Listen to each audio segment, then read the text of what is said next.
بسم اللہ الرحمن الرحیم الحمد للہ رب العالمین والصلاة والسلام علی اشرف الانبیاء والمرسلین خاتم النبیین شفیع ذنوبنا و طبیب نفوسنا مولانا ابی القاسم محمد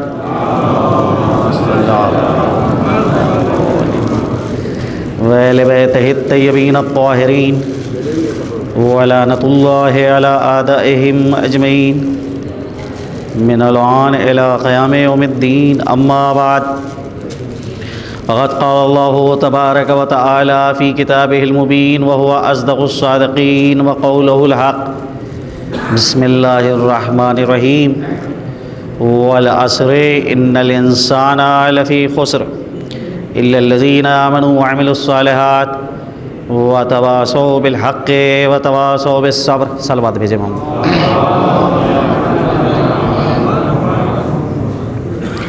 رفیقات الہی کی دعا کے ساتھ قرآن کریم کا یہ مختصر سا سورہ عنوان سخن کے طور پہ قرار دیا کہ جس میں خالق کائنات بسم اللہ کے بعد اپنے کلام کا آغاز یوں کرتا ہے کہ قسم ہے عصر خاص کی کہ بے شک انسان سراسر گھاٹے میں ہے سوائے ان افراد کے کہ جو ایمان لائے اور نیک اعمال انجام دیتے ہیں اور ایک دوسرے کو حق کی وصیت کرتے ہیں اور ایک دوسرے کو صبر کی وصیت کرتے ہیں. کل تک سلسلہ گفتگو یہاں پر پہنچا تھا کہ ایمان کے مختلف تقاضے ہیں. انہی تقاضوں میں سے سب سے اہم تقاضا یہ ہے کہ انسان صرف اور صرف اللہ سبحانہ و تعالیٰ کو اپنا محبوب حقیقی قرار دے, اس کی راہ میں معشوق مجازی مانے نہ ہو, اور ایسا نہ ہو کہ جب دو محبتوں کے درمیان ٹکراؤ شروع ہو جائے تو وہاں کے اوپر خدا کو چھوڑ کر وہ ان چیزوں کو اختیار کر لے. آج اسی سلسلے کو میں آگے بڑھاتے ہوئے کچھ معروضات ہیں کہ جو میں چاہتا ہوں کہ آپ کے سامنے پیش کروں. قرآن کریم نے مومنین کے حوالے سے جو گفتگو کی اور اس میں بتایا تو یہ بتایا کہ مومنین کا آپس میں رشتہ کیا ہے, مومنین کیا حیثیت رکھتے ہیں معنوی اعتبار سے. مومنین کے متعلق قرآن کہتا ہے کہ انما المؤمنون اخوہ, مومن آپس میں بھائی ہیں. المؤمنون بعضهم من بعض, مومن بعض سے ہیں, یعنی ایسا قوی رابطہ ہے ایمان کا, ایسا رشتہ ہے کہ معنوی فضائل مومن ایک دوسرے سے وراثت میں حاصل کرتے ہیں. جو اچھائیاں ایک مومن کے اندر پائی جا رہی ہیں وہ اچھائیاں دوسرے مومن کے اندر معنوی اعتبار سے منتقل ہوتی ہیں, وراثت میں وہ چیزیں حاصل کرتا ہے. تو اب سوال یہ اٹھتا ہے, کیونکہ یہ ایام ازاں چل رہے ہیں, اس حوالے سے یہ سوال اٹھ رہا ہے کہ جب مومنین ایک دوسرے کے وارث ہو رہے ہیں معنویات میں, تو خود امام المومنین, امام شہداء, سید الشہداء کا کون وارث ہے؟ کیونکہ وراثت کے لیے ضروری ہے کہ انسان اہلیت رکھتا ہو. جب اہلیت رکھتا ہے تبھی میراث ملتی ہے, اور اگر اہلیت نہیں رکھتا ہے تو یہ میراث اس شخص تک نہیں پہنچے گی. آپ دیکھیں کہ کتاب المیراث کو اگر آپ پڑھیں, خواہ شہید ثانی کی کتاب مسالک الافہام ہو, یا شہید اول کی لمع, یا سید کاظم یزدی کی عروۃ الوثقیٰ, جتنے بھی فقہا کی کتابیں ہیں ان کا اگر آپ مطالعہ کریں تو وہاں کے اوپر اس مسئلے کو آپ دیکھیں گے کہ دو لوگ میراث نہیں پا سکتے. ایک وہ شخص کہ جو قاتل ہے وہ قطعاً میراث نہیں حاصل کر سکتا. جس سے میراث حاصل کر رہا ہے، جس سے وراثت حاصل کر رہا ہے، اگر اس نے اس کا قتل کیا ہے تو اس کو اس کی میراث نہیں ملے گی. مثال کے طور کے اوپر باپ نے بیٹے کو قتل کیا ہے تو بیٹے کا مال اور بیٹے کا ترکہ جو ہے اب باپ کی جانب منتقل نہیں ہوگا. یا بیٹے نے باپ کو قتل کیا ہے تو بیٹا پھر وارث نہیں قرار پا سکتا ہے. زوجہ نے شوہر کو قتل کیا ہے یا شوہر نے زوجہ کو قتل کیا ہے، جو بھی کوئی کسی کو اگر قتل کر رہا ہے تو قاتل کو میراث نہیں ملے گی. یہ ایک مسئلہ. دوسری چیز یہ ہے کہ جس سے کو میراث مل رہی ہے وہ عقیدے کے اعتبار سے، مسلک کے اعتبار سے واحد ہو، ایک جیسا عقیدہ رکھتے ہوں، تب جو ہے میراث منتقل ہوگی. فرض کریں کہ باپ مسلمان اور بیٹا جو ہے باپ کے مذہب سے پھر جائے، اس کے عقیدے کو چھوڑ دے، تو ایسی صورت میں اس بیٹے کو میراث نہیں دی جائے گی. کیوں؟ کیونکہ جو باپ کا مسلک ہے اس مسلک سے منحرف ہو گیا ہے. یا اور رشتہ دار ہیں کہ جن تک یہ میراث پہنچ رہی ہے، تو جس سے میراث مل رہی ہے اس کا جو مسلک ہے اس مسلک سے، اس عقیدے سے وہ رشتہ دار اگر پھرے جا رہے ہیں تو ان کو وہ میراث نہیں دی جائے گی. تو سوال اٹھتا ہے کہ عاشورے کا وارث کون ہے؟ کس کو عاشورے کی میراث ملے گی؟ ہم اور آپ زیارت وارثہ کے اندر کیا پڑھتے ہیں؟ السلام علیک یا وارث آدم صفت اللہ، السلام علیک یا وارث نوح نبی اللہ، السلام علیک یا وارث ابراہیم خلیل اللہ، السلام علیک یا وارث موسیٰ کلیم اللہ، السلام علیک یا وارث عیسیٰ روح اللہ. امام حسین علیہ السلام آدم کے وارث ہیں. اے آدم کے وارث آپ پر ہمارا سلام ہو، اے نوح کے وارث آپ پر ہمارا سلام ہو، اے ابراہیم خلیل اللہ کے وارث آپ پر ہمارا سلام ہو. تو یہ میراث کون سی میراث تھی کہ جو امام حسین کو ملی تھی؟ کون سا زمین کا خطہ تھا کہ جو حضرت امام حسین کی جانب منتقل ہو رہا تھا، کہ جو حضرت آدم سے چلا آ رہا تھا؟ کون سی پراپرٹی تھی کہ جو حضرت آدم سے چلی آ رہی ہے اور بقیہ انبیاء تک منتقل ہوتی آئی اور اس کے بعد پھر امام حسین تک منتقل ہوئی؟ سامنے کی بات ہے کہ یہ مادی میراث نہیں ہے کہ جو امام حسین علیہ السلام کی جانب منتقل ہو رہی ہے، بلکہ یہ وہ میراث ہے کہ جو مانوی میراث ہے. وہ مشن کے جو حضرت آدم لے کر آئے، جو حضرت نوح لے کے آئے، جو حضرت ابراہیم لے کے آئے، حضرت موسیٰ لے کر آئے، حضرت عیسیٰ لے کے آئے، اسی مشن کے وارث امام حسین علیہ السلام ہیں. ان کے مشن میں اور ان کے مشن میں کوئی فرق نہیں ہے. تو اب وہ مسئلہ کہ جو میں نے ابھی آپ کے سامنے بیان کیا کہ میراث حاصل کرنے کے لیے دو چیزیں ضروری ہیں کہ نہ پائی جاتی ہوں کہ جس کو میراث مل رہی ہے. پہلی چیز یہ کہ جو میراث حاصل کر رہا ہے جس سے اس کا وہ قاتل نہ ہو، تب اس کو میراث ملے گی. دوسری چیز یہ کہ جس سے میراث مل رہی ہے عقیدے کے اعتبار سے، مسلک کے اعتبار سے دونوں ایک ہو، تب میراث ملے گی. خواہ مادی میراث ہو خواہ معنوی میراث ہو، دونوں میراثوں کے اندر یہ شرط ہے. تو عزیزان گرامی، کبھی کبھی شخص کا قتل کیا جاتا ہے، شخص کے سر و تن میں جدائی کی جاتی ہے، اور کبھی ایسا مسئلہ ہوتا ہے کہ شخصیت کا قتل کیا جاتا ہے. تو اگر کوئی شخص کا قتل کرے، بہت بڑا جرم کیا ہے اس نے. قرآن کہتا ہے من قتل مؤمنا متعمدا فجزاؤہ جہنم خالدا فیہا، جو کسی مومن کو جان بوجھ کے قتل کر رہا ہے اس کی جزا کیا ہے؟ جہنم میں، ہمیشہ ہمیشہ اس کے اندر وہ رہے گا، کبھی نہیں اس سے باہر آئے گا.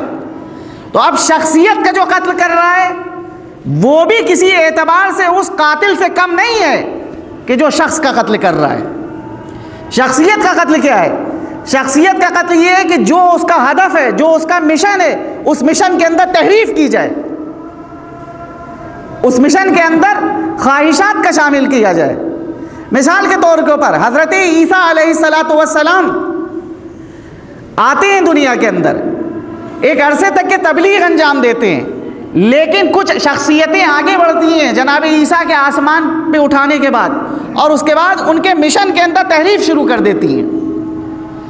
پہلے تو انہی نے حضرت عیسیٰ کے متعلق یہ نظریہ پیش کیا کہ حضرت عیسیٰ جو صلیب کے اوپر چڑھے ہیں وہ در حقیقت معاذ اللہ نعوذ باللہ تمام بشریت کو انہی نے شریعت کی پابندیوں سے آزاد کر دیا ہے، ان کے کفارے، گناہوں کے کفارے کی بنیاد کے اوپر صلیب کے اوپر چڑھے ہیں۔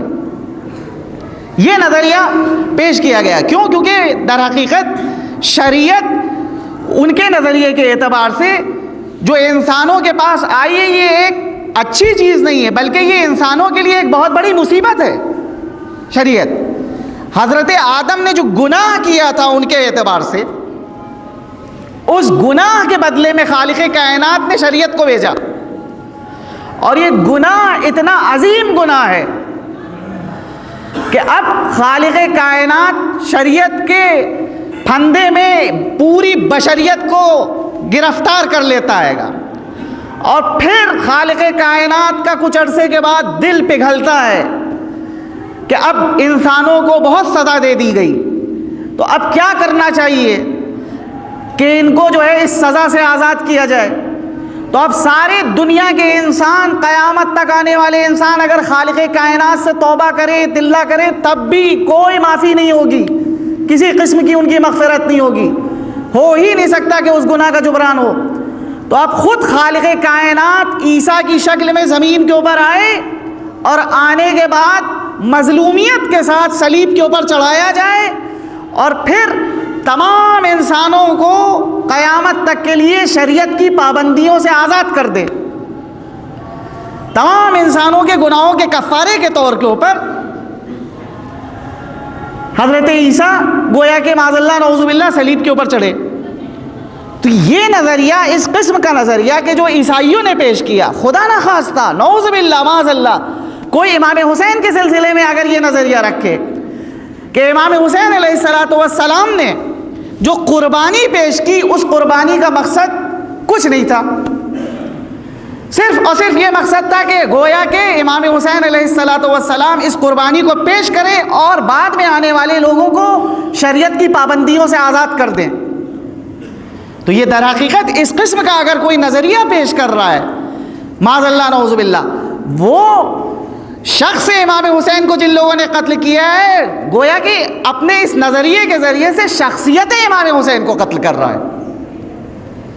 کسی بھی اعتبار سے یہ قاتل اس قاتل سے کم نہیں ہے کہ جس نے امام حسین کے سر کو کاٹا، اس نے سر کو کاٹا ہے، یہاں کے اوپر شخصیت کشی ہو رہی ہے، شخصیت کو خراب کیا جا رہا ہے، اس مقصد کے اندر تحریف کی جا رہی ہے کہ جو مقصد، جس مقصد کی خاطر امام حسین علیہ السلام نے قربانی پیش کی۔ تو اگر عاشورہ کا کسی کو وارث بننا ہے تو دو صفتیں اس کے اندر نہ پائی جاتی ہوں کہ مسلک کے اعتبار سے وہ امام حسین کے ساتھ متحد ہو، تب وہ عاشورے کا وارث بن سکتا ہے، اور شخصیت امام حسین کا قاتل نہ ہو، تب وہ عاشورے کا وارث بنے گا۔ ورنہ شخصیت امام حسین، ہدف امام حسین کو اگر کوئی تحریف کر رہا ہے، جس ہدف کی خاطر یہ قربانی رونما ہوئی ہے، اس ہدف کے اندر اپنی خواہشات کو شامل کر رہا ہے، تو در حقیقت بہت بڑا امام حسین کے ساتھ ظلم کر رہا ہے۔ آپ اور ہم کیا پڑھتے ہیں زیارت کے اندر؟ اشہد انک قد اقمت الصلاۃ وآتیت الزکاۃ وامرت بالمعروف ونہیت عن المنکر واطعت اللہ ورسولہ حتی اتاک الیقین۔ ہم گواہی دیتے ہیں کہ آپ نے نمازوں کو قائم کیا، ہم گواہی دیتے ہیں کہ آپ نے زکوٰۃ کو ادا کیا، ہم گواہی دیتے ہیں کہ آپ نے اللہ اور اس کے رسول کی اطاعت کی، یہاں تک کہ آپ شہادت کے درجے پہ فائز ہوئے۔ تو معلوم یہ ہوا کہ امام حسین علیہ السلام نے قربانی ان مقاصد کے لیے دی تھی، امر بالمعروف کے لیے دی تھی، نہی عن المنکر کے لیے دی تھی، اقامہ نماز کے لیے دی تھی، زکوٰۃ کی ادائیگی کے لیے دی تھی۔ یہ ہے مقصد امام حسین۔ اب اس مقصد کے اندر کوئی تحریف کرے تو وہ در حقیقت بہت بڑا شخصیت امام حسین کے ساتھ ظلم کر رہا ہے۔ بعض اہل قلم آج یہ لکھتے ہیں کہ عجیب حسین کے مزاج کے اندر ضدی پنا پایا جاتا تھا، معاذ اللہ نعوذ باللہ۔ کیا یہ ہے کہ پورے گھرانے کو قربان کر دیا، سب کو قتل کرا دیا؟ یہ جنگ کوئی مذہبی جنگ نہیں تھی، یہ دو شہزادوں کی جنگ تھی۔ یہ کیا ہے؟ شخصیت امام حسین کو قتل کیا جا رہا ہے، مقصد کے اندر تحریف کی جا رہی ہے۔ اس کو، ایسے شخص کو امام حسین کی معرفت نہیں حاصل ہے جو اس قسم کی باتیں اپنے قلم سے لکھ رہا ہے۔ وہ میں کہتا ہوں کہ کون سا ایسا نبی ہے کہ جو ضدی نہیں تھا آپ کے بقول؟ اگر ابراہیم نمرود کی باتوں کو تسلیم کر لیتے تو حسین بھی یزید کی باتوں کو تسلیم کر لیتے۔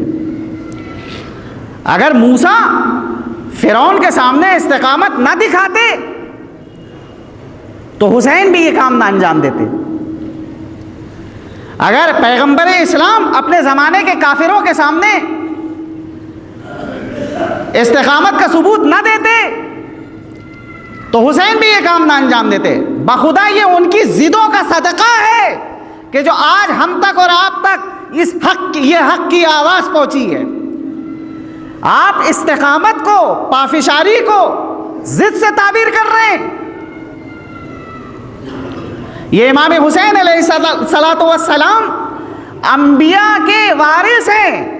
یہ وہی مشن ہے کہ جو حضرت آدم لے کر آئے تھے، جو حضرت نوح لے کر آئے تھے، جو حضرت ابراہیم لے کر آئے تھے۔ اسی مشن کے وارث کا نام حسین ابن علی ہے۔ صلوات بھیجے محمد والے۔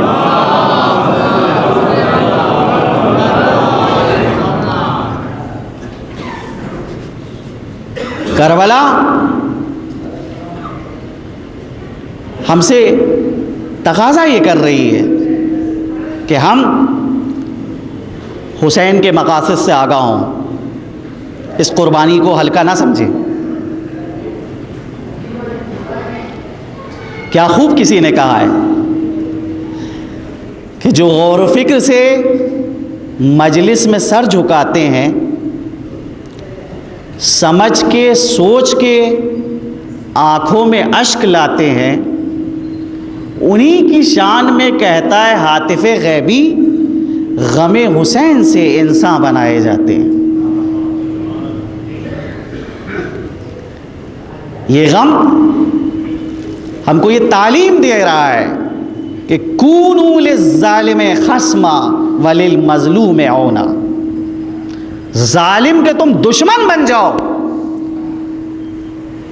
اور مظلوم کے تم مددگار بنو۔ کربلا سے جن لوگوں نے درس حاصل کیا ہے، دیکھیں آپ، دو قومیں تھیں گزشتہ صدی میں، ایک عرصے سے کوشش کر رہی تھیں کہ ان کے کیا انقلاب آ جائے۔ ایک طرف مصر تھا، ایک طرف ایران۔ مصر کے اندر اخوان المسلمین کب سے کوشش کر رہی تھی کہ انقلاب آ جائے۔ حسن علی بننا، سید قطب، ان کے بھائی محمد قطب، حسن قطب قتل کر دیے جاتے ہیں، تحریک نیست و نابود ہو جاتی ہے اور انقلاب مصر میں کامیاب نہیں ہوتا ہے۔ کیوں؟ وجہ کیا ہے؟ کیوں نہیں مصر میں انقلاب کامیاب ہوا؟ صرف اور صرف وجہ یہ تھی کہ ان کے پاس کربلا نہیں تھی۔ لیکن وہ اس کے مقابلے میں ایک ایران کہ جہاں عاشورہ تھا، کربلا تھی، کچھ عرصے بس کوشش ہوئی اور اتنا بڑا انقلاب آ گیا کہ جس نے ایسے تغیرات پیدا کیے کہ دنیا کو ہلا کے رکھ دیا۔ تاریخ کے اندر سینکڑوں واقعات موجود ہیں کہ جنہوں نے کربلا سے درس حاصل کیا ہے اور ایک مثالی کردار پیش کیا ہے۔ روایت کہتی ہے کہ ایک شخص گزر رہا تھا، دیکھا اس نے ایک بڑھیا کو کہ جو راستے سے خرمے بٹور رہی تھی۔ کہا، مادر یہ کیا کر رہی ہو؟ یہ کھجوریں کیوں راستے سے بٹور رہی ہو؟ کہا، میرے گھر میں کوئی مرد نہیں ہے، 4 بیٹیاں ہیں، میں روز آتی ہوں اور آ کر راستے سے یہ کھجوریں بٹورتی ہوں اور بٹور کر لے جاتی ہوں، اور لے جانے کے بعد ان کے ذریعے سے اپنے بیٹیوں کا پیٹ بھرنے کی کوشش کرتی. اور بالکل بنی امیہ کے دور کا واقعہ ہے یہ. کچھ شخص کہتا ہے کہ تمہارے جیسے افراد مجھے مجبور کرتے ہیں کہ میں حکومت کے خلاف قیام کروں، اور اس کے بعد حکومت بنی امیہ کے خلاف وہ قیام کرتا ہے. تو یہ درس کہاں سے حاصل کیا اس نے؟ کربلا سے پہلے کی کنڈیشن دیکھیے اور کربلا کے بعد کی کنڈیشن دیکھیے. یعنی وہ کربلا، اس سے پہلے یہ حال ہے کہ لوگ بالکل بے تفاوت بنے بیٹھے ہوئے ہیں، سراسر دین کی مخالفت ہو رہی ہے، کوئی اعتراض نہیں کیا جا رہا ہے. حاکم وقت جمعے کی نماز کو بت کو پڑھا رہا ہے، لوگ پڑھ رہے ہیں نماز اس کے ساتھ. بسم اللہ کو حذف کیا جا رہا ہے نماز میں، نہیں پڑھا جا رہا ہے. صحابہ کہہ رہے ہیں کہ کیا تم بھول گئے ہو یا چرا لی تم نے بسم اللہ؟ کیوں نہیں تم نے نماز میں بسم اللہ کو پڑھا؟ اس طرح سے علناً جو ہے دین کے اندر تحریفیں ہو رہی ہیں، لیکن معاشرے کے اندر کوئی حرکت نہیں. صبح کی نماز 2 رکعت کے بجائے 4 رکعت پڑھائی جا رہی ہے شراب کی حالت میں، کوئی اعتراض نہیں ہو رہا ہے. لیکن وہی کربلا ہے کہ کربلا کے بعد سب سے پہلا انقلاب مدینے کے اندر رونما ہوتا ہے. ورنہ امام حسین علیہ السلام جس وقت مدینے سے جا رہے ہیں، لوگ آج کوفے والوں کو برا بھلا کہتے ہیں، لیکن کیا مدینے والوں کی تقصیر نہیں تھی؟ کیا مدینے والوں کا گناہ نہیں تھا کہ امام وقت ان کے درمیان سے رخصت ہو رہا ہے اور مدینے والوں نے کسی قسم کا کوئی ساتھ نہیں دیا امام کو؟ اس وقت نہیں آئے مدینے والے سامنے اور آ کے یہ نہیں کہا کہ فرزند رسول آپ کہاں جا رہے ہیں، آئیے ہم آپ کی حمایت کریں گے، ہم آپ کے اوپر اپنی جانوں کو قربان کریں گے. اس قسم کی نصرت نہیں پیش کی. جب یہ اسیروں کا قافلہ مدینے پہنچتا ہے تو اب اس کے بعد ایک وفد آمادہ کیا جاتا ہے کہ جو جائے شام میں اور جا کر نزدیک سے یزید کے افعال کو دیکھے. مدینے کا ایک اشراف کا گروپ تشکیل پا کر شام جاتا ہے. وہاں شام میں بہت ہی عزت و احترام کے ساتھ ان کا استقبال کیا جاتا ہے اور سب کو سرکاری خزانے سے 1-1 لاکھ دینار پیمنٹ کیے جاتے ہیں. 7-8 دن یا 10 دن جو ہے یہ گروپ وہاں کے اوپر رہتا ہے اور نزدیک سے یزید کو جو ہے دیکھتا ہے، اور اس کے بعد پھر آتا ہے اور آنے کے بعد مدینے والوں کے سامنے یہ تقریر کرتا ہے اور کہتا ہے کہ ہم کو 1-1 لاکھ دینار پیمنٹ کیے گئے ہیں سرکاری خزانے سے، لیکن یہ دینار جو دیے گئے ہیں اس کے معنی یہ نہیں ہے کہ ہم صحیح بات آپ سے نہ کہیں. ہم اس شخص سے مل کر آ رہے ہیں کہ جو در حقیقت واجبات کو علناً ترک کرتا ہے، وہ محرمات کو انجام دے رہا ہے. اگر ہم نے اس کے خلاف قیام نہیں کیا تو ہمیں خوف ہے کہ ہم پر آسمان سے پھر پتھر نازل ہوں گے. اب جب یہ گروپ آ کے اس قسم کی تقریر کرتا ہے تب مدینے والے قیام کرتے ہیں اور اپنی یزید کی بیعت اپنے گلے سے اتار کر پھینکتے ہیں. اگر یہ قیام امام حسین علیہ السلام کی موجودگی میں انجام دیتے تو کتنا بہتر تھا، لیکن جمود کا شکار تھے. ایک بے ہوش آدمی کو ہوش میں لانے کے لیے ٹھنڈے پانی کی ضرورت ہوتی ہے، لیکن ایک مردہ قوم کو زندہ کرنے کے لیے گرم خون کی ضرورت ہوتی ہے. امام حسین علیہ السلام نے اس خون کو پھینکا ان مردہ افراد کے اوپر اور ان کو زندہ کیا. اس شہادت نے ان کو بیدار کیا کہ ہاں یہ کتنا عظیم خون جو ہے ریگے کربلا کے اوپر بہایا گیا ہے. عبداللہ ابن عمر سے کسی نے عراق کے آدمی نے فتویٰ پوچھا کہ احرام کی حالت میں اگر ایک مچھر کو مار ڈالا جائے تو اس کا کیا کفارہ ہے؟ تو انہوں نے کہا ایسا عراق والوں کو دیکھیے مجھ سے یہ فتویٰ پوچھ رہے ہیں کہ اگر احرام کی حالت میں ایک مچھر کو قتل کر دیا جائے تو اس کا کیا کفارہ ہے، جبکہ انہیں نے فرزند رسول کو قتل کر دیا، اس کے متعلق ان کو کوئی فکر نہیں ہے کہ اس کا کیا کفارہ ہے۔ اتنا بڑا تم نے جرم انجام دیا ہے اور پھر تم نجات کی تمنا رکھتے ہو۔ یہ احساسات میں جو جمود طاری ہو گیا تھا، گناہ علنا انجام پا رہے ہیں اور ان احساسات کے اندر حرکت امام حسین علیہ الصلوۃ والسلام کی قربانی نے پیش کی ہے۔ وہ کردار پیش کیا ہے دنیا کے سامنے کہ جس کی نظیر نہیں مل سکتی۔ دنیا کے اندر سینکڑوں افراد جو ہیں مصیبتوں میں گرفتار ہوئے، لیکن ان کی مصیبت اضطراری مصیبت ہے، لیکن کربلا کی جو مصیبت ہے وہ اضطراری مصیبت نہیں ہے بلکہ اختیاری مصیبت ہے۔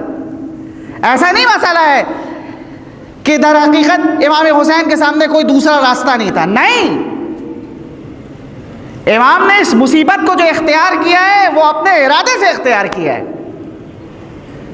دوسرا راستہ تھا، موجود تھا حضرت کے سامنے، لیکن وہ حرکت اگر حضرت انجام دیتے تو خود حضرت کا یہ قول ہے کہ ہیہات من الذلہ، ناممکن ہے کہ میں ذلیلانہ انداز میں ظالم کے ہاتھ میں ہاتھ دے دوں۔ الا ان الدئی ابن الدئی قد رکزنی بین الذلۃ والذلہ وہیہات من الذلہ، زنا زادے فرزند زنا زادے نے مجھے دو راہے پہ لا کے کھڑا کر دیا ہے کہ یا تو میں افتخار آمیز شہادت کو اختیار کروں یا میں اس شخص کی بیعت کر لوں، اور یہ مجھ سے نہیں ہو سکتا کہ میں اس کی بیعت کروں۔ ایک عجیب حرکت امام نے جو ہے انجام دی ہے، ایک تحرک پیدا کیا ہے امت کے اندر۔ کیا خوب محمد علی جوہر نے فرمایا کہ عباس سا جری ہو کہ اکبر سا محجبی، تجھ کو سبھی عزیز تھے لیکن خدا کے بعد۔ یہ خون معمولی خون نہیں تھا جو کربلا کے میدان میں بہا ہے، یہ کسی معمولی مقصد کے لیے نہیں بہا ہے، ایک عظیم ہدف کے لیے بہا ہے، ایک عظیم مقصد کے لیے بہا ہے۔ وہ کیا مقصد تھا اس کے اوپر ہم کو غور و فکر کرنا ہوگی۔ ہر سال ہم یاد منا رہے ہیں امام حسین کی، ہم کو اپنے نفس کا جائزہ لینا ہوگا۔ معصوم سے کسی نے پوچھا تھا کہ مولا یہ بتائیے کہ ہم کیسے جانیں کہ ہماری نماز قبول ہوئی کہ نہیں قبول ہوئی؟ تو حضرت نے فرمایا کہ اگر صبح کی نماز پڑھو، صبح سے لے کر ظہر تک کے تم سے گناہ سرزد نہ ہو تو سمجھ لینا کہ صبح کی نماز قبول ہوگی۔ ظہر کی نماز پڑھو اور ظہر کی نماز سے لے کر عصر تک کوئی تم سے اگر گناہ سرزد نہ ہو تو سمجھ لینا کہ ظہر کی نماز قبول ہوگی۔ ایک سلسلہ حضرت نے بتایا۔ یہ در حقیقت نماز ایک مثال ہے۔ جس طرح سے آپ ڈاکٹر کے پاس جائیں اور ڈاکٹر یہ کہے کہ بھائی کھٹا انار مت کھائیے، انار نہ کھائیے گا کیونکہ انار میں کھٹاس ہوتی ہے، تو اب اس کے معنی یہ نہیں ہے کہ جو دوسری کھٹی چیزیں ہیں ان کو آپ نہ کھائیے، آپ کھا لیں، نہیں، ہر کھٹی چیز سے آپ کو پرہیز کرنا ہوگا۔ انار بعنوان مثال پیش کیا گیا۔ اسی طرح سے معصوم نے جو یہاں کے اوپر کہا کہ اگر تم کو یہ پتہ لگانا ہے کہ تمہاری نماز قبول ہوئی تو پہلی نماز سے لے کر دوسری نماز تک اگر تم سے کوئی گناہ سرزد نہیں ہوا ہے تو سمجھ لینا کہ تمہاری گزشتہ نماز قبول ہو گئی۔ بالکل ویسا ہی مسئلہ ہے عزاداری کا، مجالس امام حسین کا، کہ ایک مجلس میں اگر ہم نے شرکت کی اور ایک مجلس سے لے کر دوسری مجلس تک اگر ہمارے کردار میں بلندی نہیں ہوئی تو اس کے معنی یہ ہے کہ ہم سے وہ ہمارا عمل قبول نہیں ہوا ہے۔ ہمارے کردار میں بلندی آنا چاہیے، ہمارے نفس کے اندر پاکیزگی پیدا ہونا چاہیے۔ اگر یہ نفس کے اندر پاکیزگی نہیں پیدا ہو رہی ہے، نفس ویسے کا ویسے ہی ہے، تو اس کے معنی یہ ہے کہ پھر ہمارا عمل ہم سے نہیں قبول ہو رہے گا۔ کچھ ہمارے اندر خامیاں پائی جا رہی ہیں جس کی جانب ہم متوجہ نہیں ہیں، آگاہ نہیں ہیں۔ ہلاک من لیس لہ الحکیم من یحرک و یرشد، ہلاک ہو جاتا ہے وہ شخص کہ جس کو کوئی ارشاد کرنے والا نہ ہو، جس کو کوئی تحریک کرنے والا نہ ہو۔ ضروری ہے کہ ہم اپنا اخلاق کا مربی کسی کو قرار دیں کہ جو ہماری خامیوں کو آگاہ کرتا رہے، جو ہم کو بتائے کہ تمہارے اندر کیا خامیاں پائی جا رہی ہیں۔ سب سے بہترین استاد خود انسان کا نفس ہے۔ الانسان علی نفسہ بصیرہ، انسان اپنی ذات کو خود بہتر جانتا ہے۔ انصاف کے ساتھ اگر انسان محاسبہ کرے تو وہ خود تشخیص دے سکتا ہے کہ کیا خامیاں مجھ سے سرزد ہو رہی ہیں اور کیا جو ہے میرے اندر جو ہے خوبیاں پائی جا رہی ہیں۔ خود اپنے نفس کو جو ہے منصف قرار دے، وہ فیصلہ کرے گا۔ بس عزیزان گرامی، یہ حسین کہ جنہیں نے قربانی پیش کی کربلا کے میدان میں، کیسی قربانی ہے کہ جہاں بوڑھے بھی ہیں،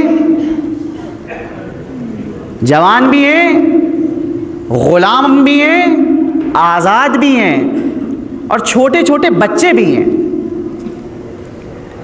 مصائب پہ یہ بچے آہوفغاں تو کر رہے ہیں،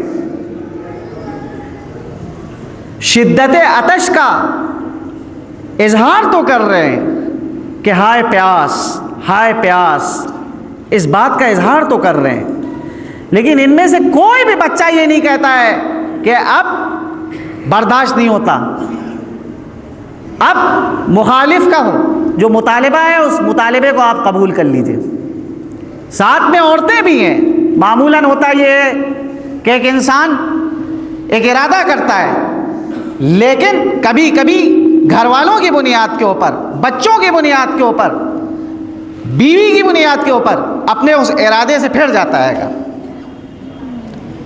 کبھی بچے مجبور کرتے ہیں، کبھی بیوی مجبور کرتی ہے، کبھی خاندان والے مجبور کرتے ہیں، لیکن وحدت آپ دیکھیں یہاں پر مقصد کے اعتبار سے کہ جو امام حسین کا مقصد ہے، اس مقصد میں امام کے ساتھ بیویاں بھی امام کی متحد ہیں، چھوٹے چھوٹے بچے بھی متحد ہیں، بہنیں بھی متحد ہیں، اور خاندان کی عورتیں بھی متحد ہیں، غلام بھی متحد ہیں، دوست بھی متحد ہیں، اور اس اتحاد کے ساتھ ایک اجتماعی قربانی پیش کی جا رہی ہے دنیا میں جس کی نظیر نہیں مل سکتی، جو کربلا میں امام حسین علیہ السلام نے پیش کی۔ ایک اجتماعی قربانی کہ جو حبیب ابن مظاہر کا جذبہ ہے، وہی ننھے امام محمد باقر کا بھی جذبہ ہے، جو زینب کا جذبہ ہے، وہی 4 سالہ سکینہ کا بھی جذبہ ہے۔ کوئی فرق نہیں ہے، سب متحد ہیں، مصائب پہ آہوفغاں کر رہے ہیں، مصیبتوں پہ اشک بہا رہے ہیں، پیاس کا اظہار کر رہے ہیں، لیکن اپنے مقصد کے اوپر سے ہاتھ اٹھانے کے لیے آمادہ نہیں ہے۔ طرح طرح کی مشکلات کا سامنا اہل بیت رسول کو کرنا پڑا۔ آج جس معصوم شہزادی کی شہادت کی شب ہے، وہ بچی کہ جس سے حسین کس قدر محبت کرتے تھے، کہ وقت آخر وہ امام سے کہہ رہی ہے کہ بابا اچھا اگر آپ میدان میں جا رہے ہیں تو مجھے مدینے چھوڑ دیجئے۔ یہ روایت جناب سکینہ کی کمسنی کو بتا رہی ہے، لیکن بچی یہ نہیں کہہ رہی ہے کہ بابا اب مصائب برداشت نہیں ہوتے، اب مصیبتیں نہیں برداشت ہوتی، خدا را اس مطالبے کو مان لیجئے۔ معلوم ہوا کہ بچی امام کے ساتھ مقصد میں پوری طرح سے شریک ہے۔ ہاں، یہ وہ بچی ہے کہ جس نے کوفے کے راہ میں بھی مصائب جھیلے اور شام میں بھی مختلف مصیبتوں کو برداشت کیا۔ روایت کے الفاظ ہیں کہ سکینہ جناب زینب کی آغوش میں بیٹھی ہیں، مغرب کا وقت ہے، آسمان کی جانب نگاہ کی، دیکھا پرندے آسمان کے اوپر اڑ رہے ہیں۔ فرماتی ہیں پھوپھی اماں یہ پرندے کہاں جا رہے ہیں؟ زینب نے کہا بیٹا یہ اپنے اپنے آشیانے وہ جا رہے ہیں۔ سکینہ تڑپ کے کہتی ہیں پھوپھی اماں ہم کب مدینے واپس جائیں گے؟ زینب کیا جواب دے بچی کو؟ آج ہی کی وہ شب ہے کہ سکینہ سو رہی تھی، ایک مرتبہ بچی جو ہے بیدار ہوتی ہے اور اٹھ کر گریہ کرنے لگتی ہے۔ اہل حرم پریشان ہو جاتے ہیں، زینب نزدیک آتی ہیں، کہتی ہیں بیٹی کیوں گریہ کر رہی ہو، کیا ہوا؟ کہا پھوپھی اماں ابھی میں نے اپنے بابا کو خواب میں دیکھا تھا، بابا آئے تھے اور مجھ کو گود میں اٹھایا اور اس کے کہا بیٹی گھبراؤ نہیں، عن قریب تم مجھ سے آ کے ملاقات کرو گی۔ سکینہ سے جو یہ جملے ادا ہوئے بیویوں میں کوہرام برپا ہو گیا، بیویاں رونے لگیں، بیویوں کے رونے کی صدا یزید کے قصر تک پہنچی۔ وہاں سے خادم آتا ہے، کیا وجہ ہے، کیوں یہ قیدی رو رہے ہیں، کیوں یہ اسیر رو رہے ہیں؟ معلوم ہی ہوا کہ حسین کی چاہنے والی بچی نے حسین کو خواب میں دیکھا ہے اور یہ بچی گریہ کر رہی ہے۔ اس بنیاد کے اوپر یہ سیدانیاں بھی گریہ کر رہی ہیں۔ بچی کو تسلی دینے کے لیے، دلاسا دینے کے لیے دربار سے حسین کا کٹا ہوا سر بھیجا جاتا ہے۔ اس طرح سے تسلی دی جا رہی ہے، اس طرح سے دلاسا دیا جا رہا ہے۔ حسین کا کٹا ہوا سر قید خانے کے اندر آیا، زینب نے اس سر کو بچی کے سامنے کر دیا۔ اب جو بچی نے حسین کے کٹے ہوئے سر کو دیکھا تو اپنے رخسار کو حسین کے رخسار پہ رکھ دیا، کہا بابا ابھی تو میں نے آپ کو خواب میں دیکھا تھا، اے بابا آپ کے سر کو کس نے تن سے جدا کر دیا؟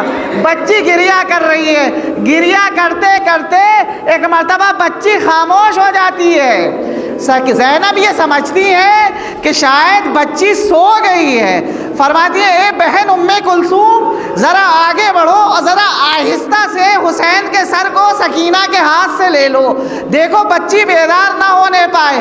ام کلثوم نزدیک پہنچتی ہیں، سکینہ کے سر کو سکینہ سے حسین کے سر کو جو علیحدہ کرنے کی کوشش کی تو ایک مرتبہ ام کلثوم کی چیخ نکل جاتی ہے، فرماتی ہے اے زینب مجھے لگتا ہے کہ سکینہ ہم کو چھوڑ کر چلی گئی، اے زینب سکینہ اب اس دنیا میں موجود نہیں ہے۔ آزادارو قید خانے میں ایک تلاطم مچ جاتی ہے کہ ہائے سکینہ دنیا سے رخصت ہو گئی۔ یزید کہلواتا ہے امام سجاد سے کہ آپ غسل و کفن کا انتظام کریں، آپ گھبرائیں نہیں، میں جو ہوں غسالہ کو بھیج رہا ہوں، وہ آئے گی، وہ اور کفن کو روانہ کر رہا ہوں۔ امام فرماتے ہیں کہ نہیں ہم کو تم کو سے کچھ نہیں چاہیے، وہ چادر ہم کو بھیج دو کہ جو چادر تم نے جو ہے چھینی تھی کربلا میں، لیجیے چادر آتی ہے، اور سکینہ کو غسل دیا گیا اور اسی چادر میں کفن پہنایا گیا۔ اور اب سید سجاد سکینہ کو ہاتھوں کے اوپر بلند کرتے ہیں، آتے ہیں، چھوٹی سی قبر کھودی گئی، اس قبر کے حوالے سکینہ کو کر دیا گیا۔ روایت کے الفاظ ہیں کہ رباب سکینہ کی قبر کے اوپر اپنے کو گرا دیتی ہے، کہتی ہے اے میری بیٹی علی اصغر تو کربلا میں سو گئے، اے میری لال اور تم قید خانہ شام میں آرام فرما رہی۔ الا لعنۃ اللہ قوم الظالمین سیعلم الذین ظلموا ای منقلب ینقلبون۔ پروردگارہ اس مختصر سی مجلس کو قبولیت کا درجہ عنایت فرما۔ پروردگارہ جہاں جہاں مومنین آباد ہے سب کی جان و مال و عزت و آبرو کی تو حفاظت فرما۔ خدایا ہمارے اعمال کو تو قبول فرما۔ پروردگارہ ہم کو یہ توفیق عنایت فرما کہ ہم ائمہ طاہرین کے اسوہ حسنہ پہ چلیں۔ پروردگارہ جہاں جہاں مومنین خلوص دل کے ساتھ اسلام کی سربلندی کے لیے کوشش کر رہے ہیں تو ان کو ان کی کوششوں میں کامیاب و کامراں فرما۔ پروردگارہ پرچم اسلام کو سربلند فرما، پرچم کفر و نفاق کو سرنگو فرما۔ خدایا امام زمانہ کے ظہور میں تعجیل فرما، ہم کو ان کے اعوان و انصار و مددگار میں شمار فرما۔ پروردگارہ ان کے ظہور کو ہمارے لیے باعث عافیت قرار دے۔ ربنا تقبل منا انک انت السمیع العلیم۔